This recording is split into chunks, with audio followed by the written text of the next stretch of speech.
कुछ करके दिखाओ। बोले हाँ हाँ सोच रहे हैं। तो सोच लिया। तो इसके लिए बाबा जी तैयार हुए। 2022 के चुनाव के पहले बोले आम आदमी पार्टी की तरह हम भी उत्तर प्रदेश में बिजली फ्री करेंगे। असली नेता केजरीवाल, असली नेता भगवंत मान और फसली नेता योगी आदित्यनाथ, फसली नेता योगी आदित्यनाथ, भाजपा वाले बाबा जी।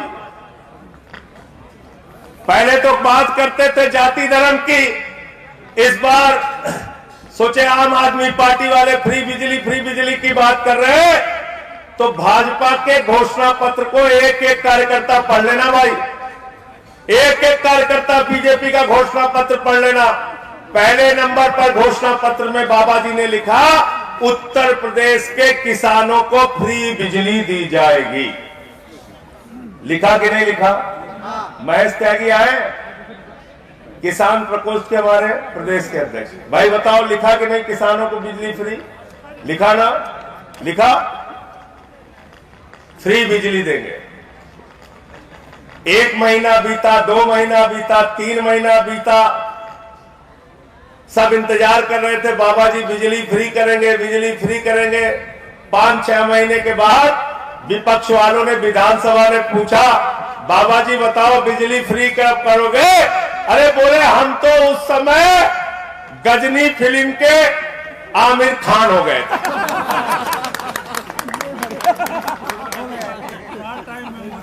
गजनी फिल्म में आमिर खान को देखे हो ना, ऐसे भाजपाई हो गए, भूल गए। बोले हम तो वादे नहीं किए थे, वादा ही नहीं किए थे। बोले हमें याद नहीं आप क्या करें। विपक्ष वाले ने कहा बताओ तो बिजली फ्री, बिजली फ्री। अरे बोले हम तो आमिर खान हो गए गजनी फिल्म वाले, हमें याद है नहीं हमने क्या कहा। इसीलिए यहाँ पे हम लोगों ने लिखा है वादा खिलाफी के खिलाफ ये चेतावनी धरना है हमारा, सिर्फ चेतावनी धरना है आज। और ये मत सोचना बाबा जी, यहाँ LIU के जो लोग हैं, जो प्रशासन के लोग हैं, अपनी सरकार को जाके बता देना अगर बिजली का दाम बढ़ा तो उत्तर प्रदेश के अंदर ईंट से ईंट बजा दी जाएगी, ईंट से ईंट बजा दी जाएगी।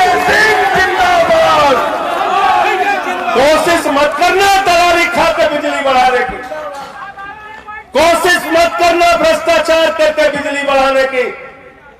बिजली का दाम भी बढ़ाओगे, कनेक्शन का दाम भी बढ़ाओगे, उत्तर प्रदेश की जनता से 23,000 करोड़ रुपए की लूट भी करोगे। आम आदमी पार्टी के कार्यकर्ता इस पे खामोश नहीं बैठेंगे। आज तो सिर्फ चेतावनी धरना है। अभी भी कह रहा हूं अपना प्रस्ताव वापस ले लो बिजली बढ़ाने का, और किसानों की बिजली का जो फ्री करने का वादा तुमने किया था वो वादा, बिजली का फ्री करने का वादा पूरा करो। हम कोई गलत मांग तुमसे नहीं कर रहे। जो तुमने भैया जिंदाबाद, जिंदाबाद, जिंदाबाद, संजय भैया जिंदाबाद, जिंदाबाद, जिंदाबाद। और नहीं तो फिर हम लोग भाजपाइयों का नाम क्या रख देंगे? गजनी। भूल गए, इनका मेमोरी लॉस हो गया। हम भूलने नहीं देंगे, हमें याद दिलाना है, हमें याद दिलाना है कि भैया बिजली का दाम आपने कहा था 0 करेंगे, क्यों नहीं किया अब तक? मैं बताता हूं क्यों नहीं किया। अगली कहानी सुनिए क्यों नहीं किया। यहां हमारे शेखर दीक्षित जी बैठे हैं किसान मंच के, सुनिए क्यों नहीं किया। और ये बात उत्तर प्रदेश के एक एक लोगों तक पहुंचाइएगा, ये बात पूरे देश के लोगों तक पहुंचनी चाहिए। बिजली का दाम इस कारण से नहीं बढ़ रहा है कि बिजली महंगी है, बिजली का दाम इस कारण से बढ़ रहा है कि नरेंद्र मोदी का एक दोस्त है जिसका नाम है अडानी। उस अडानी की कंपनी, कोयला कंपनी को फायदा पहुंचाने के लिए दलाली खाने के नाम पे बिजली का दाम बढ़ाया जा रहा है। और सुन लो कैसे बढ़ाया जा रहा। भारत के अंदर 6 महीने पहले मोदी सरकार ने हल्ला मचाया, कोयला संकट, कोयला संकट, कोयला संकट। मीडिया वालों ने हल्ला मचाया, कोयला संकट, कोयला संकट। जनता ने भी उनके साथ चिल्लाना शुरू कर दिया, कोयला संकट, कोयला संकट। भाजपा के कार्यकर्ता जो जिनको तथाकथित भक्त कहते हैं वो भी चिल्लाने लगे कोयला संकट, कोयला। न सच्चाई जानना है, न कुछ आता है, न पता। कोयला संकट, कोयला संकट। तो हमने देश की संसद में कोयला मंत्री से पूछा, देश की संसद में कोयला मंत्री से पूछा, और आज आपको बता रहा हूं सच्चाई, क्योंकि मैंने माइनिंग की पढ़ाई की है। हमारे साथी दोस्त कोल इंडिया में काम करते हैं। मैंने हमारे साथ के जो लोग इंजीनियर थे, जो आज माइंस मैनेजर है, जनरल मैनेजर है, बड़े बड़े पदों पे हैं, मैंने उनको फोन किया। मैंने कहा भाई बताओ, देश में कोयला संकट कैसे हो गया? भारत तो दुनिया में कोयले के उत्पादन के मामले में दूसरे नंबर पर है, दूसरे नंबर पे। पूरी दुनिया में भारत कोयले के उत्पादन के मामले में दूसरे तीसरे नंबर पर है। हमने पूछा कोयले का संकट कैसे हो गया, तो हमारे दोस्तों ने कहा तुमको बताएंगे तो हमारी नौकरी भी खा जाओगे। हमने कहा बता दो, तुम्हारा नाम कहीं नहीं लेंगे। तो उन्होंने कहा भाई कोरोना के समय में 2 साल तो इंडस्ट्री ज्यादातर बंद रही कि नहीं बंद रही? तो कोयले का इस्तेमाल कम से कम हुआ, तो कोयला कहां रखा गया? स्टॉक में रखा गया।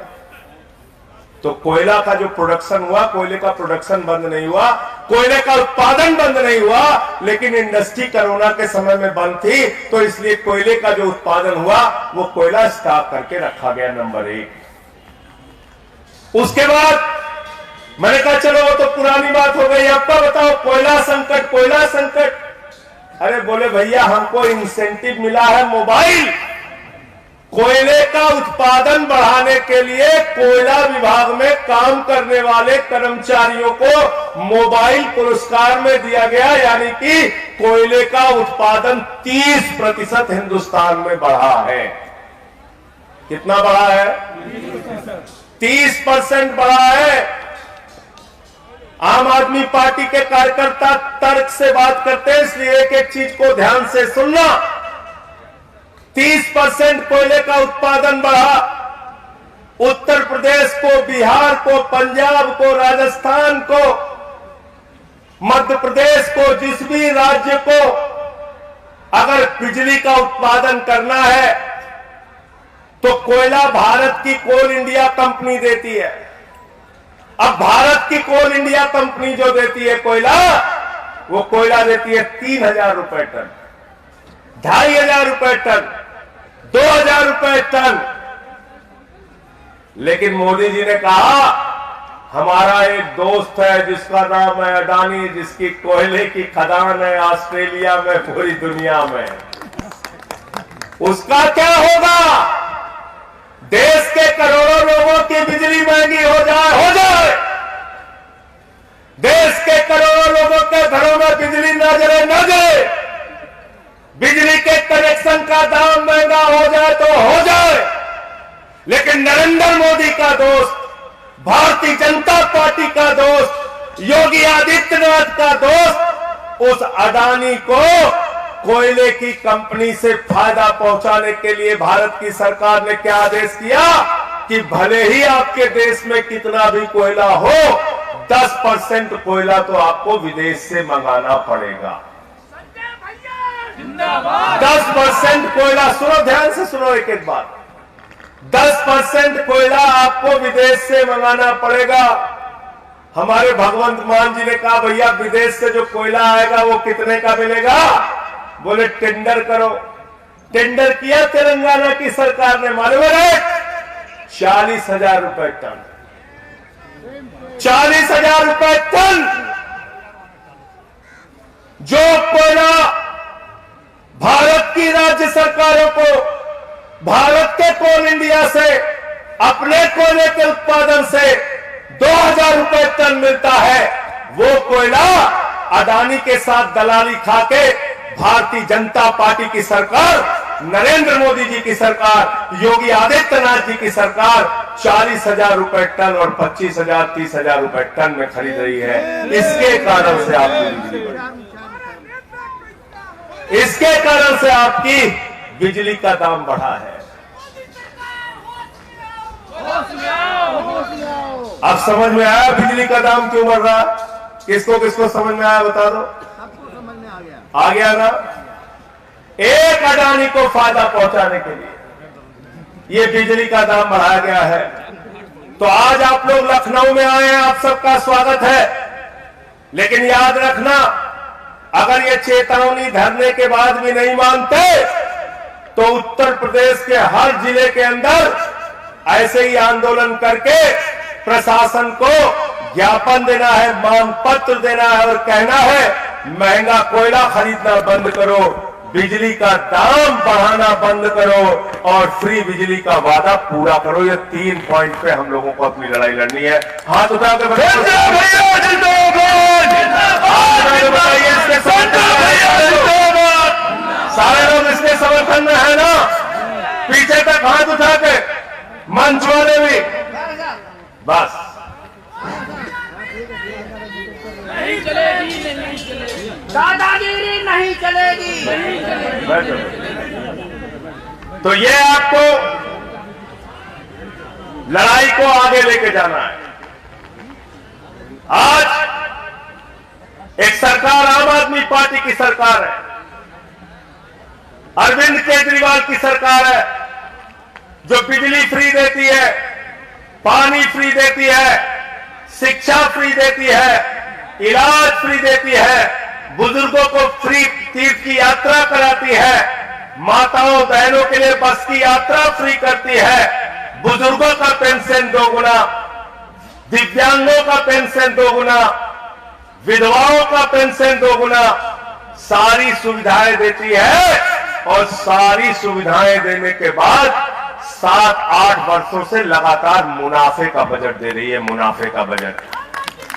आम आदमी पार्टी जिंदाबाद, अरविंद केजरीवाल जिंदाबाद, जिंदाबाद जिंदाबाद, भ्रष्टाचार का एक ही काल, केजरीवाल जिंदाबाद जिंदाबाद। तो सब कुछ फ्री देने के बाद, बैठ जाओ भैया, सब कुछ फ्री देने के बाद जब मुनाफे का बजट दिया तो भाजपा ही कहने लगे रेवड़ी बांट रहे, रेवड़ी बांट रहे, रेवड़ी बांट रहे, रेवड़ी बांट रहे। तो आम आदमी पार्टी के कार्यकर्ताओं, मैं आपसे कहना चाहता हूं, कहना इस बात को, आप लोग कहना बीजेपी वालों से कि हाँ, हम जनता को रेवड़ी बांट रहे हैं, बांटते रहेंगे। फ्री बिजली दिया, फ्री पानी दी, फ्री शिक्षा दिया, फ्री स्वास्थ्य का व्यवस्था किया, माताओं बहनों के लिए बस की फ्री यात्रा दी, बुजुर्गों को फ्री यात्रा दी, तीर्थ यात्रा दी, बावजूद इसके मुनाफे का बजट दिया। यह है अरविंद केजरीवाल और आम आदमी पार्टी का अर्थशास्त्र। भ्रष्टाचार का एक ही काल, केजरीवाल केजरीवाल। और नरेंद्र मोदी जी क्या कर रहे हैं? मोदी जी क्या कर रहे हैं? अपने मित्रों को फायदा पहुंचा रहे हैं। 20,000 करोड़ रुपए लेके नीरव मोदी उड़ गया, 9,000 करोड़ रुपए लेके विजय माल्या उड़ गया, 6,000 करोड़ रुपए लेके नितिन संदेशरा उड़ गया, 3,000 करोड़ रुपए लेके ललित मोदी उड़ गया। बच्चे खेलते थे ना चिड़िया उड़, ऐसे हमारे मोदी जी खेलते हैं। नीरव मोदी उड़, मेहुल चौकसी उड़, विजय माल्या उड़, नितिन संदेशरा उड़, ललित मोदी उड़। तो मैंने कहा मोदी जी सब उड़ गए, किसी पे तो काम करो। बोले हमें मालूम नहीं कहां है। हमने कहा भाई हमारे यहां तो अगर सोमनाथ भारती का कुत्ता पकड़ना हो तब भी 40 पुलिस वाले चले जाते हैं तुम्हारे, और ललित मोदी को नहीं पकड़ पा रहे हो, नीरव मोदी को नहीं पकड़ पा रहे हो, मनीष सिसोदिया के घर, जो देश के सबसे अच्छे शिक्षा मंत्री है, 14 घंटे तक सीबीआई से छापेमारी कराते हो, जो मोहल्ला क्लिनिक का मॉडल देता है, फ्री बिजली का मॉडल देता है, उस सत्येंद्र जैन को 5-6 महीने से जेल में सड़ा रहे हो। आम आदमी पार्टी के 42 विधायकों पे मुकदमे लिख के उनको जेल में डाला आपने। लेकिन जब हम कहते हैं नीरव मोदी को पकड़ो, विजय माल्या को पकड़ो, ललित मोदी को पकड़ो, तो कहते हैं हमें पता नहीं है कहां है, कहते हैं हमें मालूम नहीं कहां है। अरे मैंने कहा मोदी जी, अगर आपको नहीं मालूम कि ललित मोदी कहां है तो कम से कम सुष्मिता सेन से पूछ लो, वो बता देगी ललित मोदी कहां। सुष्मिता सेन फोटो खिंचा रही है ललित मोदी के साथ, उसको इंस्टाग्राम में डाला जा रहा है। हमने कहा रोजगार दो नौजवानों को, कहते पैसा नहीं। हमने कहा किसानों को फसल का दाम दो, कहते पैसा नहीं। हमने कहा टूटी सड़कें बना दो, कहते पैसा नहीं। हमने कहा हमारे बच्चों के लिए स्कूल बनाओ, कहते हैं पैसा नहीं। अस्पताल बनाओ, पैसा नहीं। ये पैसा गया कहां? ये पैसा चंद पूंजीपतियों का माफ करके बैंकों को खाली करने का काम किया गया। 1-2 लाख करोड़ रुपए नहीं, 11 लाख करोड़ रुपए भारतीय जनता पार्टी की मोदी सरकार ने पूंजीपतियों का माफ किया है। जीरो लगाते लगाते आप थक जाओगे। आपके लिए पैसा नहीं है, लेकिन अडानी के लिए, अंबानी के लिए, बड़े बड़े पूंजीपतियों के लिए पैसा है। उनका लाखों करोड़ का कर्जा माफ किया जाता है।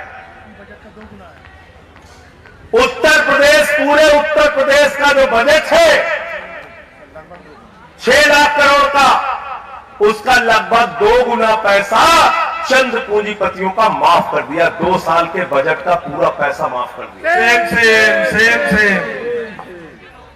आपके लिए पैसा नहीं है। बिजली का दाम बढ़ाएंगे, पेट्रोल का दाम बढ़ाएंगे, डीजल का दाम बढ़ाएंगे, गैस का दाम बढ़ाएंगे, चावल का दाम बढ़ाएंगे, आटे का दाम बढ़ाएंगे, दूध का दाम बढ़ाएंगे, दही का दाम बढ़ाएंगे, छाछ का दाम बढ़ाएंगे। और तो छोड़ो, 826 दवाओं का दाम बढ़ा दिया, कैंसर की दवा का दाम बढ़ा दिया, किडनी की दवा का दाम बढ़ा दिया, टीबी की दवा का दाम बढ़ा दिया।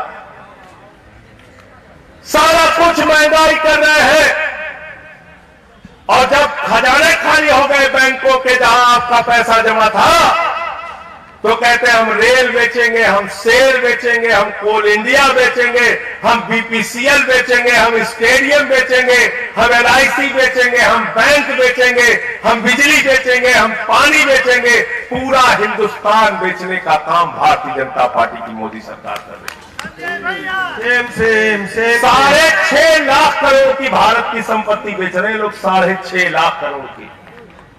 अगर आप लोग भारत माता के सच्चे सपूत हो तो हम अपने देश की संपत्तियों को नहीं बिकने देंगे। इसके लिए भी हमें लड़ाई लड़नी पड़ेगी। संजय भैया संघर्ष करो, संजय भैया संघर्ष करो, हम तुम्हारे साथ हैं। हमारा नौजवान जो -45 डिग्री टेम्परेचर में सियाचिन के अंदर ड्यूटी करता है, जवान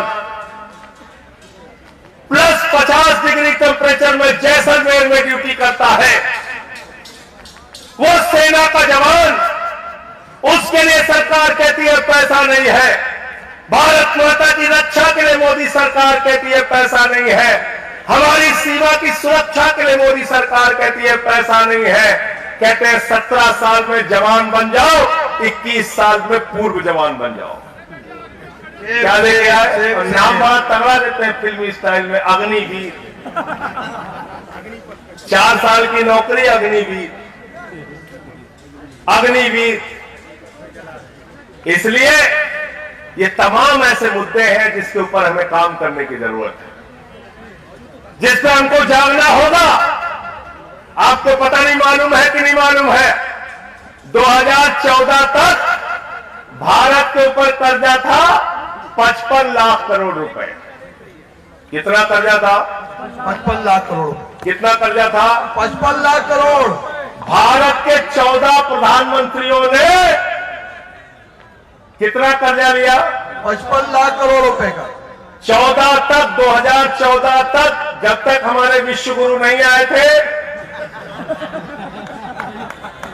तब तक भारत के ऊपर कितना कर्जा था?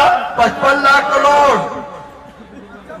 विश्व गुरु आए, विश्व गुरु ने कहा हमें विश्व रिकॉर्ड बनाना है, ऐसे काम नहीं चलेगा।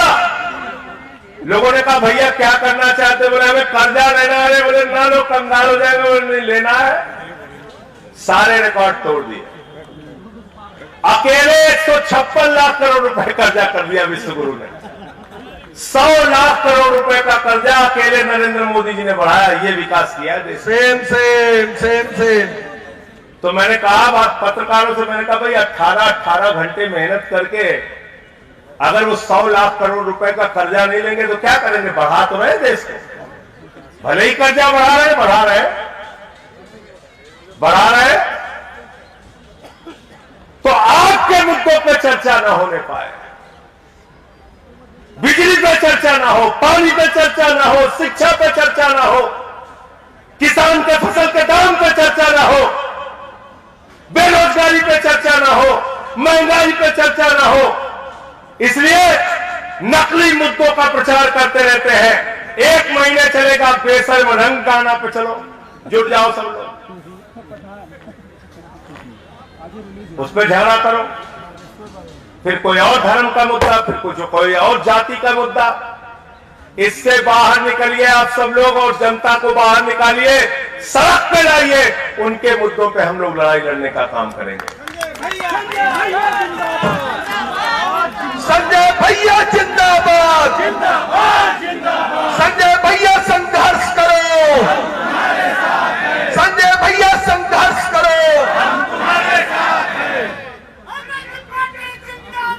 जिंदाबाद जिंदाबाद जिंदाबाद। हमारे बौद्ध प्रांत के प्रभारी डॉक्टर अनुराग मिश्रा जी हैं। एक एक पॉइंट इसका बनाइए, जितनी चीजें मैंने बोली इसका एक एक पॉइंट बनाइए, 8-10 पॉइंट, उसका पर्चा बना के एक एक घर में पहुंचाइए। पूरे उत्तर प्रदेश के कार्यकर्ता इस काम में लग जाइए। हम ये देश बिकने नहीं देंगे। और ये जो फर्जी राष्ट्रवादी अपने आप को कहते हैं, इनको नंगा करना है जनता के बीच में, इनको इनकी नीतियों को नंगा करना है।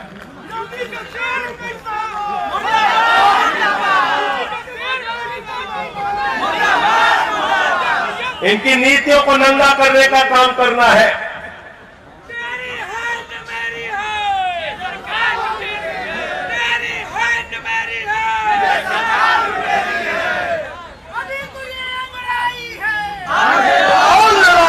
सबको मारने लगते हैं। शिक्षा मित्र आ जाए उनको पीट दो, किसान आ जाए उनको पीट दो, काला कानून वापस लेने की मांग करें उन पे लाठीचार्ज करो, गोली चलाओ। 750 किसान शहीद हो गए। यहां सोमेन भाई भी बैठे, पश्चिमी उत्तर प्रदेश का इलाका, उस आंदोलन में बहुत बढ़ चढ़ के था। मैं चाहता हूं एमएसपी का जो वादा सरकार ने किया था, एमएसपी गारंटी का, उसको पूरा करने का भी अभियान और आंदोलन हम लोग को चलाना चाहिए। अभी गन्ने के सवाल पे सोमेन भाई योजना बना रहे हैं। मेरठ के अंदर हम लोग इसको लेकर एक बड़ा आंदोलन करेंगे, पक्का।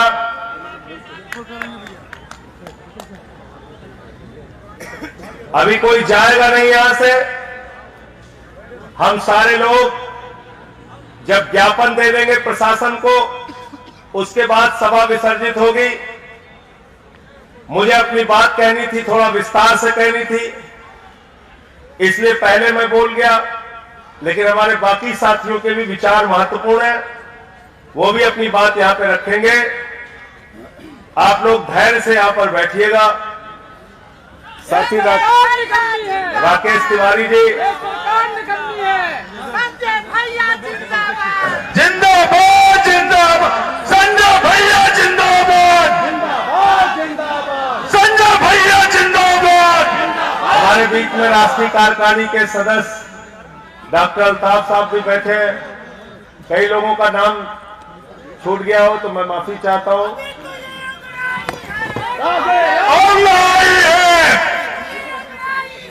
आगे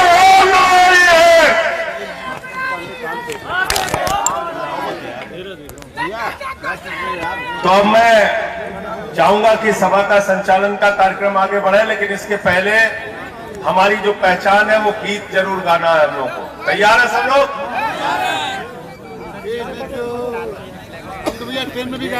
संजय भैया संघर्ष करो, हम तुम्हारे साथ हैं। अरे मत तो ये बैठ गए सब लोग जैसे बैठे थे वैसे ही बैठे रहे। बैठ जाइए सब लोग वैसे ही बैठे जैसे बैठे। भैया इसको पकड़ ले। विवेक जी बैठ जाइए।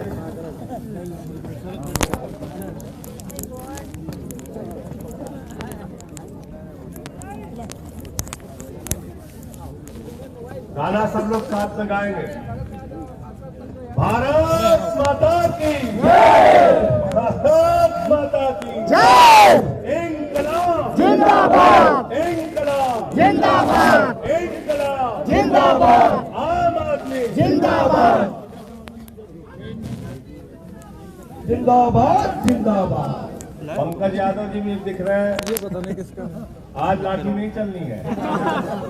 कुछ लोग स्पेशलिस्ट हैं, ललित वाल्मीकि, पंकज यादव है, राजू तो हमारा आसिफ। एक आंदोलन छवि जी ने भी किया था, उसमें भी लाठी चल गई थी। SC/ST प्रकोष्ठ वालों ने आंदोलन किया, उस पर तो लाठी, जेल, इससे सबसे हम लोगों का बहुत गहरा नाता है। CBI दफ्तर के सामने लाठीचार्ज किए तो हम अबे छोड़ा, कोई दिक्कत नहीं।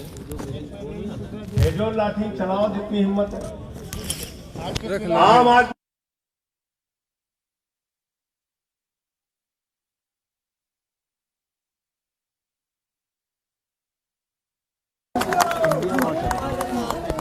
हेलो। अब मैं तो इसको बंधन घुड़ की फौज कहता हूँ, भाजपाइयों को, ये बंधन घुड़ की फौज। इनसे कभी मत डरना। बंदर गुड़ की फौज, जैसे बंदर खो खो खो खो करके डरा, सीधे खड़े हो जाओ, डांटो तो भाग जाते हैं, ऐसे भाजपाई हैं। तो इनसे सर देखो करें सीधी भागते अच्छी प्यार कराया।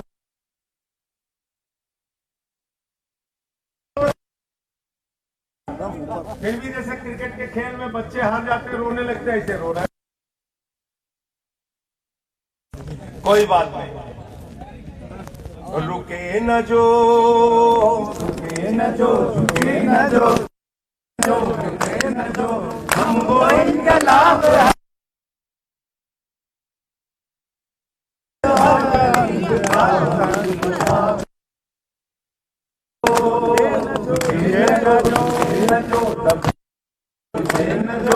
हमको इनकलाब है, जुल्म का जवाब है, हर शहीद हर गरीब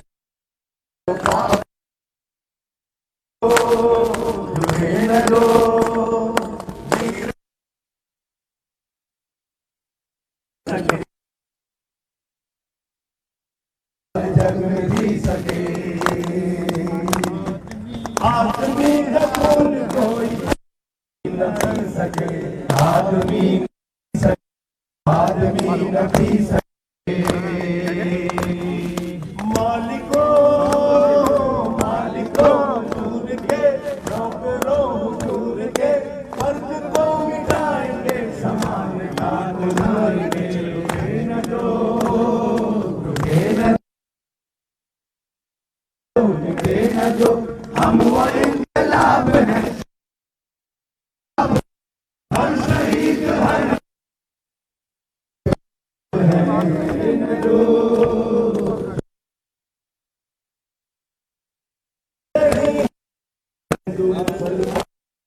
हिंदू मुसलमान का, हिंदू मुसलमान का मानते नहीं है फर्क, हिंदू मुसलमान का, हिंदू मुसलमान का, मुसलमान का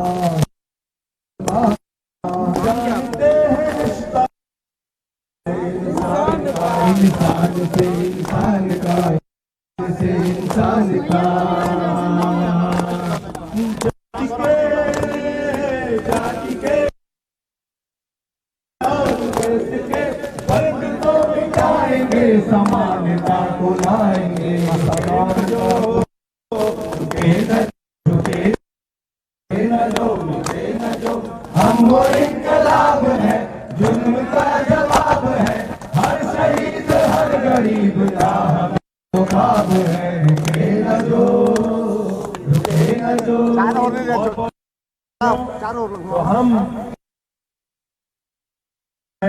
हम राजनीति में भाईचारे का पैगाम लेके आए हैं। ये जाति धर्म की दुकान चलाने वाले लोगों का सटर बंद होगा, सटर बंद होगा, सटर बंद होगा। अभी मुझसे एक दिन पत्रकार ने पूछा, बोला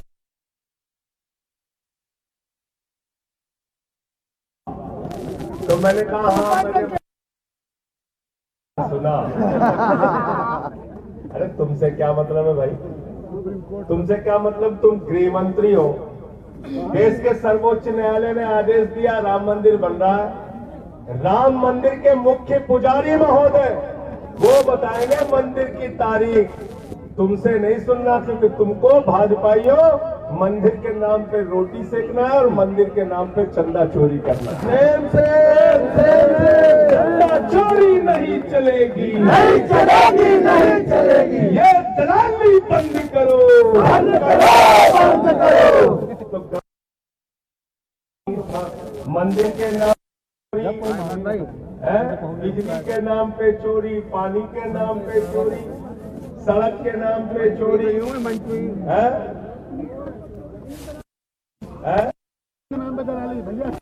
के नाम में चोरी है। इनसे कोई उम्मीद नहीं की जा सकती। हम लोग कहते हैं बिजली देंगे, पानी देंगे, शिक्षा देंगे, स्वास्थ्य देंगे। भाजपा के मित्रों, गांव-गांव पे कब्रिस्तान है तो शमशान होना चाहिए। इनसे कोई विकास होगा? इनसे कोई विकास होने वाला?